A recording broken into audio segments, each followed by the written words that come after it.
जम्मू में आज डीआईजी शिव कुमार शर्मा की अध्यक्षता में तमाम पुलिस अधिकारियों की एक बैठक होती है। और साथ में आपको यह भी बता दें, जो पुलिस सूत्रों से जानकारी मिली है, जितने भी गैंगस्टर्स हैं जो पकड़े गए हैं, जहां फिर अभी सक्रिय हैं, उनके पास जो हथियार हैं वो पाकिस्तानी हैं। उसकी भी जांच पुलिस करेगी, क्योंकि नार्को टेररिज्म के साथ साथ ड्रोन से जो ड्रॉपिंग होती थी ड्रग्स की, उसके साथ पिस्टल्स वगैरह भी कई बार जम्मू में या पंजाब में ड्रॉप हुए थे। वही हथियार अब गैंगस्टर्स के पास हैं। मेरे साथ हैं दीपक खजूरिया, इस पे हम बात करेंगे। आज पुलिस की एक बड़ी बैठक हुई है, उसमें तमाम मुद्दों पर चर्चा हुई है कि इनको किस तरह से निपटना है, और बड़ी कार्रवाई की तैयारी में जम्मू कश्मीर पुलिस है। देखिए पवन जी, पिछले करीबन अगर 15 दिन की हम बात करें तो 15 दिन में 3 से 4 गैंग्स के इश्यूज, जिसमें एक मर्डर होता है। कल शाम को भी फ्लाई मंडाल में फायरिंग हुई। इसके बीच में एक गैंगस्टर ने पुलिस पे मीरा साहब में गोली चलाई, बाद में वो पकड़ा गया, उसका साथी पकड़ा गया, और गैंगस्टर्स के ऊपर रेड्स होना, और बीच में एक रॉबरी के साथ साथ 3 से 4 चोरी के मामले होना।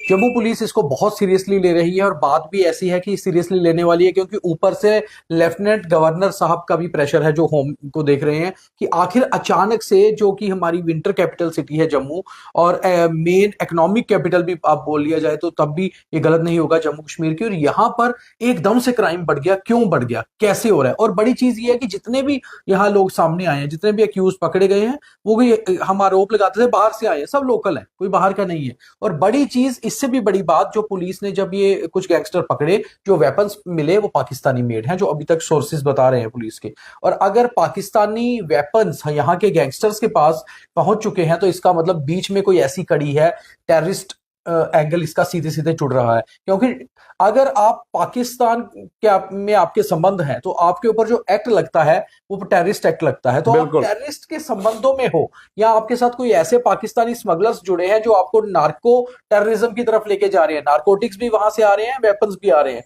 तो आपके ऊपर मामले सिर्फ आर्म्स एक्ट के नहीं दर्ज होंगे, आपके ऊपर टेररिज्म के मामले भी दर्ज होंगे। तो ये एक बड़ा मामला है। इसी पर आज एक बड़ी बैठक हुई है जम्मू पुलिस की, और खास तौर पे जम्मू डिस्ट्रिक्ट पुलिस के सभी अधिकारी थे। एसएसपी जोगिंदर सिंह भी थे इसमें, उसके साथ साथ चारों SPs, SP north, south, rural, और एसपी ऑपरेशन जो एसओजी के इंचार्ज है, जितने भी डीवाईएसपीज हैं मेन, वो सभी इन्वॉल्व थे। और इसमें क्लियर निर्देश दे दिए गए हैं कि जहां आपको कोई पाकिस्तानी कनेक्शन मिलता है इनका, सीधे सीधे आर्म्स एक्ट के साथ साथ टेररिज्म एक्ट में मामले दर्ज करिए, और कहीं भी कोई भी बख्शा नहीं जाएगा ऐसे मामलों। देखिए, इसमें दो चीजें मैं आपको बता देता हूं। जम्मू संभाग के भीतर, जम्मू जिले में और सांबा जिले में, कठुआ में, गैंगस्टर दिन प्रतिदिन वहां पर कोई ना कोई घटनाएं करते हैं, सोशल मीडिया का इस्तेमाल करते हैं।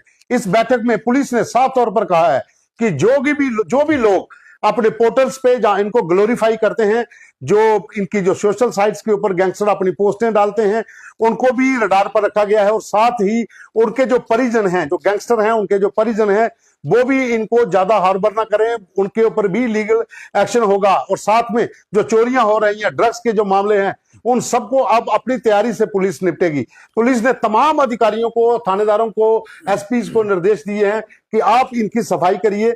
जम्मू संभाग के भीतर, जिला जम्मू, जिला सांबा, जिला कठुआ में जो गैंगस्टर गतिविधियां बढ़ी है पिछले कुछ दिनों से, उसे लेकर पुलिस बहुत सख्त है। देखिए पवन जी, इसमें खास तौर पे जो चीज देखी जा रही थी, हमने भी आज खबर की, 2-4 दिनों से ये खबरें भी चल रही हैं कि एक तो वारदात होना, उसके बाद सोशल मीडिया के ऊपर उसको ग्लोरीफाई करना, उसको बढ़ा चढ़ाकर बताना। तो और मैं आपको एक और चीज बता दूं, खास तौर पे जो हमारे व्यूअर्स के लिए भी है, कि हम हमेशा कहते हैं कि साइबर पुलिस क्या कर रही है, साइबर पुलिस क्या कर रही है। ऐसा नहीं है। Cyber police cell basically SOG के अंडर ही आता है, खासतौर पर जम्मू और कश्मीर में, क्योंकि यहाँ पर स्पेशल ऑपरेशन ग्रुप उसको इसलिए देखता है क्योंकि इसमें टेररिज्म एंगल भी होता है। बाहर से भी, इंडिया के बाहर से भी चीजें ऑपरेट हो रही होती हैं, वीपीएन के जरिए, जो मतलब यहाँ पर बैन है चीजें, उसके जरिए इंटरनेट यूज किया जा रहा होता है, बाहर के सिम्स यूज होते हैं। तो इसलिए स्पेशल ऑपरेशन ग्रुप के जो एसपी हैं जम्मू के, वो भी इस मीटिंग में थे, और खास तौर पे उन्होंने इस मीटिंग में ये बताया भी है, डीआईजी और एसएसपी जम्मू को, कि पूरी तरह से ईगल आई है हमारी, कौन अपलोड कर रहा है और उसके नीचे कौन फॉलो कर रहा है, उन अकाउंट्स को कौन कौन फॉलो करता है, उनको कितने उनको कमेंट्स कर रहे हैं, शेयर कर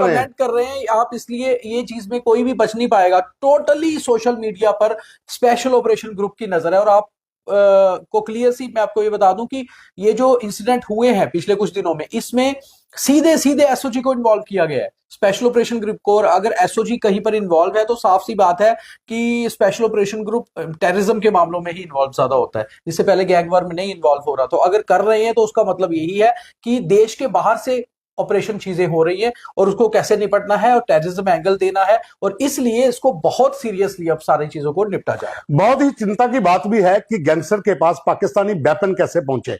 गौरतलब है कि हमने कई बार पहले भी खबर चलाई थी कि सीमा पार से पाकिस्तानी खुफिया एजेंसी आईएसआई जम्मू कश्मीर में नारकोटिक्स की खेपें भेजती है, उसके साथ वेपन भी आते हैं। जब भी ड्रोन से ड्रॉपिंग होती है तो वो जो असला होता है वो टेररिस्ट जो समर्थक हैं, ओजीडब्ल्यू नेटवर्क है, वहां तक पहुंचाना होता है, लेकिन वो हथियार पहुंचे गैंगस्टर्स के पास, जो एक बहुत बड़ी चिंता का विषय है। और इसे लेकर पुलिस ज्यादा गंभीरता से इस पूरे मामलों को ले रही है। और अब यह भी खबर आ रही है कि पुलिस अब उन अफसरों की मदद भी लेगी जो अफसर पहले इन इलाकों में थानेदार रह चुके हैं, जहां जिनका अच्छा बोलबाला रहा है इस नेटवर्क को तोड़ने में। हालांकि जम्मू कश्मीर पुलिस का जो प्रत्येक थाना है, जैसा कि डीआईजी शिव कुमार शर्मा ने द न्यूज रूम 24 आवाज को कहा है कि हर थाना एंटी गुंडा स्क्वाड है, सभी थानेदारों को खुली छूट दी गई है। लेकिन उसके बावजूद भी जो 90s के दौर में जम्मू कश्मीर में अपराध बढ़ा था, उस समय के जो लोग अभी भी पुलिस में एक्टिव हैं, जो रिटायर्ड हो चुके हैं, उनकी भी सेवाएं ले सकते हैं, उनकी भी मदद ले सकते हैं। तो दीपक, जम्मू कश्मीर में क्राइम को खत्म करने के लिए अब उन लोगों की भी मदद हो सकती है, ताकि जिनका नेटवर्क है, जिनको पता है, उसमें बहुत से ऐसे थानेदार थे जो अब डीवाईएसपी बन गए हैं, या एसपी हैं, या कुछ रिटायर्ड भी हो चुके हैं। तो क्या इन लोगों का अगर एकजुट हो जाते हैं सब, तो क्राइम जल्दी खत्म होगा? पवन जी, आज मेरी सुबह बात हो रही थी एक रिटायर्ड आईजी से जो जम्मू में रहे हुए हैं। जम्मू में एसएसपी तो नहीं रहे, मगर वो सांबा एसएसपी रहे हैं, जम्मू रहे हैं, यहाँ ट्रैफिक में रहे हैं, क्राइम ब्रांच के हेड रहे हैं। वो साफ तौर पे कह रहे थे कि जब ये पिछले दिनों से कुछ ये मामले बढ़े हैं तो डीआईजी जम्मू रेंज और जेकेएस रेंज और एसएसपी जम्मू से भी मेरी फोन पे 3-4 बार बात हो गई है, और उन्होंने खुद कॉल किया है और कह रहे थे हम रूटीन में बातें शेयर कर रहे हैं कि कैसे कैसे ये चीजें चेंज हो रही हैं, कैसे इनसे निपटा जाए। और ऐसा नहीं है कि पुलिस तह तक नहीं जा रही, पुलिस ये भी देख रही है कि इन गैंग को पैट्रोनेज कौन कर रहा है, पीछे कौन हो सकता है। तो कह रहे थे कि कहीं पर भी कोई बख्शा नहीं जाएगा। अब तो सोशल मीडिया का जमाना है, जो इलेक्ट्रॉनिक ईरा का फायदा अगर गैंगस्टर ले सकते हैं तो डिपार्टमेंट ज्यादा ले सकता है। तो हमारे पास ज्यादा सहूलियतें हैं और सिर्फ थोड़ी सी स्ट्रेटेजी बदलनी है, उसको बदला भी जा रहा है, अंदर बदला जा रहा है। बहुत जल्दी ग्राउंड पे भी चीजें दिखेंगी। और एंटी गुंडा स्क्वाड की जो हम बात कर रहे थे, जाहिर सी बात है कि वो 2000 के दशक में जैसे था। अब अगर ये एसएचओस को भी खुली छूट देते हैं और एक एंटी गुंडा स्क्वाड बनाते हैं या नहीं भी बनाते, अगर एसएचओस को ही खुली छूट मिलती है, ऊपर ऐसे और कुछ ऐसे एसएचओस को वापस लाया जाता है जम्मू जिले में। हालांकि मैंने जो मेरे पास जानकारी आई है कि जिस दिन ज्वाइन किया है आईजी भीमसेन टूटी ने, उन्होंने एसएसपी जम्मू और डीआईजी जम्मू के साथ एक मीटिंग की है और उसमें ये कहा है कि पिछले 4-5 महीनों से आपने जो नाम रेफर किए हैं कि कुछ लड़के जो बाहर हैं फिलहाल एसएचओस, उनको जम्मू लाया जाना चाहिए, जो लोकल हैं जिनको जानकारी है, तो अब एक लिस्ट तैयार करिए, उनकी रेंज बदलकर या उनके डिस्ट्रिक्ट बदलकर उन्हें जम्मू डिस्ट्रिक्ट या सांबा डिस्ट्रिक्ट में लाएगा।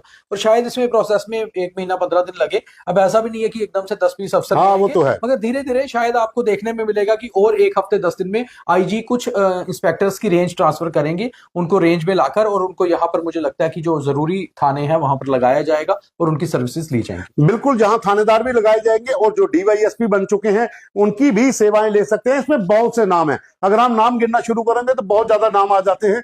लेकिन जैसा हमने पहले कई बार बताया आपको कि बहुत से ऐसे पुलिस अफसर हैं जिनकी दहशत थी, जिनसे डरते थे गैंगस्टर, अब उन लोगों की अगर मदद ली जाती है, एंटी गुंडा स्क्वाड बनाया जाता है, तो कहीं ना कहीं इस पूरे जो गैंगस्टर का नेटवर्क है वो भी तोड़ा जाएगा। और साथ में आज की जो बैठक है, इस बैठक में साफ तौर पर कहा गया है कि जो जहां पर जितने भी जम्मू के भीतर गैंगस्टर्स हैं, या फिर जो नार्को का काम करते हैं, जो डकैती हो रही है, या फिर जो चोरियां हो रही हैं, उनको अब पुलिस अपनी न्यू स्ट्रेटजी के तहत टैकल करेगी। और जो बैठक है, डीआईजी शिव कुमार शर्मा, एसएसपी जम्मू जोगेंद्र सिंह और उनके अलावा तमाम जो चारों एसपी हैं, और उसके साथ साथ जैसा दीपक ने बताया डीवाईएसपी और पुलिस स्टेशनों के जो थानेदार हैं, वो सब बैठक में थे। तो अब वो दिन दूर नहीं है। जिस तरह से अपराध बढ़ रहे हैं, पुलिस को अब उसी टेक्नोलॉजी के हिसाब से, उसी स्ट्रेटेजी के हिसाब से प्रहार करना है, ताकि इन गैंगस्टर्स का सफाया हो सके। हम एक बार फिर आपको बता देते हैं कि उन्होंने साफ तौर पर कहा है कि लोग भी पुलिस को सहयोग करें, ना कि ग्लोरीफाई किया जाए उन गैंगस्टर्स को जो लोग यहां पर क्राइम कर रहे हैं। पुलिस को लोगों का सहयोग चाहिए, और साथ में उन लड़कों के परिवारों का भी, जो लड़के लगातार इस गैंगस्टर जो एक मुहिम चल पड़ी है वेपन लहराकर, वो सोशल मीडिया वाला जो फेम है उसकी तरफ ना आए, परिवार भी उनको रोकें और लोग भी पुलिस को सपोर्ट करें, ताकि जम्मू में जो बढ़ता क्राइम है उसे रोका जा सके। अभी के लिए बस इतना ही, धन्यवाद।